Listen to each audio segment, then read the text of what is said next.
আপনি কি জানেন ইউটিউবে সফল হতে হলে শুধু ভিডিও বানানোই যথেষ্ট না, বরং আপনার অ্যানালিটিক্স ঠিকভাবে বুঝতে পারাটাই হলো সাফল্যের চাবিকাঠি। প্রথমে আপনারা ফোন থেকে চলে আসবেন গুগল প্লে স্টোরে আসার পর প্লে স্টোরের নিচে সার্চ অপশন দেখতে পারবেন, এখানে ক্লিক করবেন। এরপর আপনারা উপরে সার্চ অপশন দেখতে পারবেন, এখানে আপনারা সার্চ করবেন ওয়াইটি স্টুডিও। ওয়াইটি স্টুডিও লিখে সার্চ করে দিবেন। সার্চ করার পর আপনাদের সামনে এখানে ইউটিউব স্টুডিও অ্যাপটা চলে আসবে, এখান থেকে ইনস্টল করে নেবেন। কিছুক্ষণের মধ্যে অ্যাপটা ইনস্টল হয়ে যাবে, এখানে একটু অপেক্ষা করবেন। ইনস্টল করার পর এখান থেকে ওপেন করে নেবেন। ওপেন করার পর আপনার কাছে নোটিফিকেশনের পারমিশন চাইতে পারে, অবশ্যই পারমিশনটাকে অ্যালাউ করে দিবেন। সো এরপর আপনারা এখানে দেখতে পারবেন আপনার ফোনে যতগুলো ইউটিউব চ্যানেল রয়েছে সবগুলো ইউটিউব চ্যানেল চলে আসবে। আপনি আপনার চ্যানেলের উপরে ক্লিক করবেন, তাহলে আপনাকে আপনার ইউটিউব চ্যানেলের মধ্যে নিয়ে যাবে। তো ক্লিক করার পর এরপর আপনাদের সামনে এরকম একটা অপশন চলে আসবে, ওয়েলকাম টু ইউটিউব স্টুডিও। এখান থেকে আপনারা এটাকে একটু স্ক্রল করবেন, এরপর নিচে থেকে গেট স্টার্টেডের মধ্যে ক্লিক করবেন। এখন আপনার সামনে ইউটিউব স্টুডিও অ্যাপটা ওপেন হবে। এখানে আপনারা নিচে লক্ষ্য করলে বেশ কিছু অপশন দেখতে পারবেন। এখানে আপনারা 5টি অপশন দেখতে পাচ্ছেন, ড্যাশবোর্ড, কন্টেন্ট, অ্যানালিটিক্স, কমিউনিটি এবং আর্ন। এই 5টি অপশন কিন্তু ইউটিউব স্টুডিও অ্যাপের মধ্যে পেয়ে যাবেন। প্রথমেই রয়েছে ড্যাশবোর্ড। সো আমরা প্রথমেই ড্যাশবোর্ড নিয়ে কথা বলবো, আমি আপনাদেরকে ড্যাশবোর্ডের বিষয়গুলো দেখাবো। আপনারা এখানে আসার পর উপরে কিন্তু ইউটিউব স্টুডিওর লোগোটা দেখতে পারবেন। এর পাশেই কিন্তু একটা প্লাস অপশন দেখতে পারবেন, তার পাশে নোটিফিকেশন বার দেখতে পারবেন, তার পাশে কিন্তু আপনার চ্যানেলের লোগোটা দেখতে পারবেন। এরপর এখানে আপনার চ্যানেলের নাম দেখতে পারবেন, টোটাল সাবস্ক্রাইবার দেখতে পারবেন, লোগো দেখতে পারবেন। এখন আপনারা যদি এখানে একটু নিচে লক্ষ্য করেন, এখানে দেখতে পাচ্ছেন চ্যানেল অ্যানালিটিক্স, এর পাশে দেখতে পাচ্ছেন লাস্ট 28 ডে। এখানে নিচে দুইটি অপশন দেখতে পাচ্ছেন, প্রথমে দেখতে পাচ্ছেন ভিউ, এখানে কিন্তু 2K দেখাচ্ছে। তার পাশে দেখতে পাচ্ছেন ওয়েস্ট টাইম 23.8 দেখাচ্ছে। সো এরপর আপনারা নিচে লক্ষ্য করলে দেখতে পারবেন লেটেস্ট পাবলিশ কন্টেন্ট, তার মানে হলো আপনি সর্বশেষ যে ভিডিওটা ইউটিউবে পাবলিশ করেছেন ওই ভিডিওটা এখানে দেখতে পারবেন। এখন আমি আপনাদের সাথে ভিডিওর অ্যানালিটিক্স শেয়ার করব, বিশ্লেষণ করব, যাতে আপনারাও বুঝতে পারেন। প্রথমে এখানে আপনি আপনার ওই ভিডিওর থাম্বনেল এবং টাইটেল দেখতে পারবেন, একই সাথে দেখতে পারবেন ভিডিওটা কত সময় আগে আপনি পাবলিশ করেছেন। তার নিচে এখানে ভিউ দেখতে পারবেন, লাইক দেখতে পারবেন, কমেন্টস দেখতে পারবেন, কতগুলো ভিউজ কমেন্ট এসেছে। এরপর এখানে দেখতে পাচ্ছেন র্যাঙ্কিং বয় ভিউ, মানে সর্বশেষ 10টা ভিডিওর মধ্যে ভিডিওর পারফরমেন্স কেমন সেটা দেখতে পারবেন। এটা কিন্তু 4 নম্বরে রয়েছে। সো এরপর আপনারা নিচে আরও কিছু অপশন দেখতে পারবেন, ভিউ দেখতে পারবেন, ইমপ্রেশন, ক্লিক থ্রু রেট দেখতে পারবেন, অ্যাভারেজ ভিউ ডিউরেশন দেখতে পারবেন। সো এই 3টি বিষয় নিয়ে আমরা পরবর্তীতে আলোচনা করব। এরপর আপনারা যদি এখান থেকে একটু স্ক্রল করে নিচে আসেন, তাহলে আপনারা আরও কিছু কন্টেন্ট বা আরও কিছু ভিডিও কিন্তু ড্যাশবোর্ড থেকে দেখতে পারবেন। একই সাথে কিছু কমেন্টস দেখতে পারবেন, আপনার ভিডিওতে কারা কারা কমেন্টস করেছে সেটাও দেখতে পারবেন। এরপর আমরা চলে আসি কন্টেন্ট অপশনে। কন্টেন্ট অপশনে আসার পর প্রথমেই আপনারা উপরে বেশ কিছু অপশন দেখতে পারবেন। এরপর আপনারা নিচে কিন্তু দেখতে পারবেন ভিডিওস। সো আমি যদি আপনাদেরকে দেখাই, এখানে ভিডিওস দেখতে পারবেন, তার নিচে কিন্তু দেখতে পারবেন শর্টস। সো আপনারা দেখতে পাচ্ছেন এখানে আপনার চ্যানেলের শর্টস ভিডিওগুলো দেখতে পারবেন, এবং সর্বশেষ কিন্তু আপনি এখানে কিন্তু প্লেলিস্ট দেখতে পারবেন যদি প্লেলিস্ট থাকে। সো প্রথমেই আমরা এখান থেকে ভিডিও নিয়ে আলোচনা করব। ভিডিওর পাশে আপনারা উপরে দেখতে পাচ্ছেন ভিউ অল। সো আমরা এখান থেকে ভিউয়ার অপশনের মধ্যে ক্লিক করে দিচ্ছি। এখন আপনি কিন্তু আপনার চ্যানেলের সবগুলো ভিডিও কিন্তু এখানে দেখতে পারবেন, শুধুমাত্র ভিডিওগুলো এখানে দেখতে পারবেন।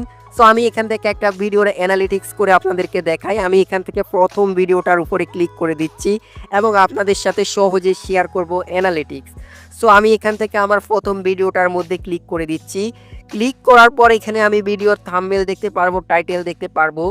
এখন আপনারা যদি একটু নিচের দিকে লক্ষ্য করেন, এখানে দেখতে পারবেন ভিডিও পারফরমেন্স অপশনের মধ্যে ক্লিক করবেন। সো আমি আপনাদেরকে আবারও বলছি, এখানে দেখতে পারবেন ভিডিও পারফরমেন্স, এখানে ক্লিক করবেন। এখন আপনি কিন্তু এই ভিডিওর অ্যানালিটিক্স বের করতে পারবেন, দেখতে পারবেন।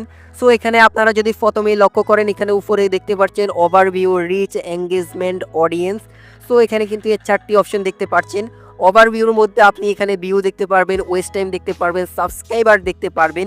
এরপর নিচে আসলে এখানে দেখতে পারবেন how viewers find this video, তার মানে আপনার ভিডিওতে যে ভিউগুলো এসেছে সেটা কোথায় থেকে এসেছে সেটা কিন্তু এখান থেকে দেখতে পারবেন।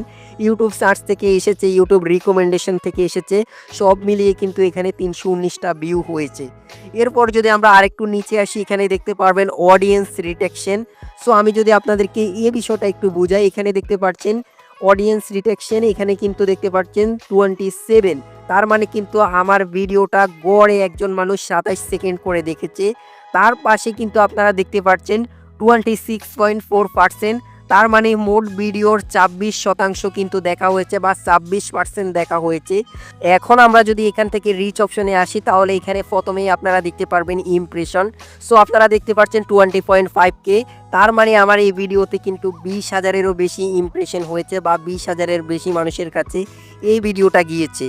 সো এরপর আমরা যদি এটাকে একটু স্ক্রল করি এখানে দেখতে পাচ্ছেন ইমপ্রেশন ক্লিক থ্রু রেট 1.5% দেখাচ্ছে, ভিউজ কিন্তু 319টা দেখাচ্ছে, ইউনিক ভিউয়ার 309টা দেখাচ্ছে।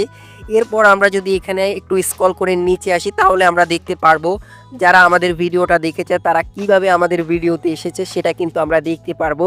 তো আমি এটাকে একটু স্ক্রল করে দেখাই। এখানে দেখতে পাচ্ছেন how viewers find this video. এখান থেকে দেখতে পারবেন আপনার দর্শকেরা কিভাবে ভিডিওটা খুঁজে পেয়েছে। এরপর আমরা যদি এখান থেকে এঙ্গেজমেন্ট অপশনে আসি তাহলে আমরা এখানে আরও কিছু অপশন দেখতে পারবো, ওয়েস্ট টাইম দেখতে পারবো, অ্যাভারেজ ভিউ ডিউরেশন দেখতে পারবো। সো এরপর আমরা নিচে কিন্তু এখানে ওই যে আগের অপশনগুলোই কিন্তু এখানে দেখাচ্ছে। আমরা অডিয়েন্স অপশনে চলে আসি। অডিয়েন্স অপশনে আসার পর এখানে কিন্তু আপনারা কিন্তু দেখতে পারবেন আপনাদের অডিয়েন্সের সম্পর্কে ধারণা দেখতে পারবেন। অডিয়েন্স ওয়াচ মানে যারা আপনার ভিডিও দেখেছে তারা তাদের অবস্থান আপনি কিন্তু এখান থেকে জানতে পারবেন। সো এখান থেকে আপনারা দেখতে পাচ্ছেন নিউ ভিউয়ার্স 100%, তার মানে নতুন মানুষেরা কিন্তু আমার এই ভিডিওটা দেখেছে। এরপর এখানে রেগুলার ভিউয়ার্স রয়েছে, ক্যাজুয়াল ভিউয়ার্স রয়েছে। তো এখান থেকে আপনি দর্শকদের সম্পর্কে আইডিয়া নিতে পারবেন। সো আমরা যদি একটু স্ক্রল করি তাহলে এখানে আরও অপশন দেখতে পারবেন। এখানে দেখতে পাচ্ছেন ডিভাইস টাইপ, তার মানে যারা আপনার ভিডিওটা দেখেছে তারা কিভাবে ভিডিওটা দেখেছে। সো এখান থেকে আপনি ডিভাইস টাইপ দেখতে পারবেন। তারপর এখানে দেখতে পারবেন আর যারা আপনার দর্শক রয়েছে তাদের বয়স দেখতে পারবেন। সো এরপর আরও অপশন এখানে রয়েছে। সো আমরা এখান থেকে এটাকে একটু স্ক্রল করি তাহলে আপনারা বুঝতে পারবেন। এখান থেকে আপনি জেন্ডার দেখতে পারবেন, যারা আপনার ভিডিও দেখে তাদের জেন্ডারটা আপনি এখান থেকে বুঝতে পারবেন বা দেখতে পারবেন। এরপর এখান থেকে আপনি কান্ট্রি দেখতে পারবেন, মানে টপ জিওগ্রাফি দেখতে পারবেন। সো যারা কোন দেশ থেকে দর্শকেরা আপনার ভিডিও দেখে সেটা দেখতে পারবেন। এরপর এখান থেকে আপনি সাবটাইটেল দেখতে পারবেন, সাবটাইটেলে আপনার ভিডিও দেখা হচ্ছে কিনা। সো এভরিথিং সব কিছুই কিন্তু দেখতে পারবেন। অ্যানালিটিক্স অপশনে আসলে আপনারা ওই সেম আগের অপশনগুলোই দেখতে পারবেন। এখানে টপ কন্টেন্ট দেখতে পারবেন, রিয়েল টাইম ভিউজ দেখতে পারবেন।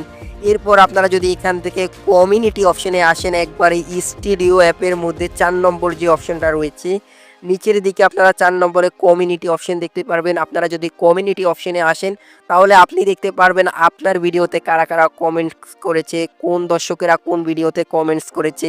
এখান থেকে আপনি কমেন্টসের রিপ্লাইও দিতে পারেন। এরপর সর্বশেষ অপশনে যদি আপনি চলে আসেন তাহলে আপনি দেখতে পারবেন আপনার ইউটিউব চ্যানেলটি মনিটাইজ করার জন্য যে ইউটিউবের যে ক্রাইটেরিয়া রয়েছে সেটা কতটুকু কমপ্লিট করতে পেরেছেন সেটা কিন্তু এখান থেকে আপনি দেখতে পারবেন। সো মোটামুটি এই ছিল ইউটিউব অ্যানালিটিক্সের ভিডিও। সো আশা করি ভিডিওটি ভালো লেগেছে। যদি ভিডিওটি ভালো লাগে তাহলে অবশ্যই লাইক করবেন, কমেন্ট করবেন। সবাই ভালো থাকবেন, সুস্থ থাকবেন।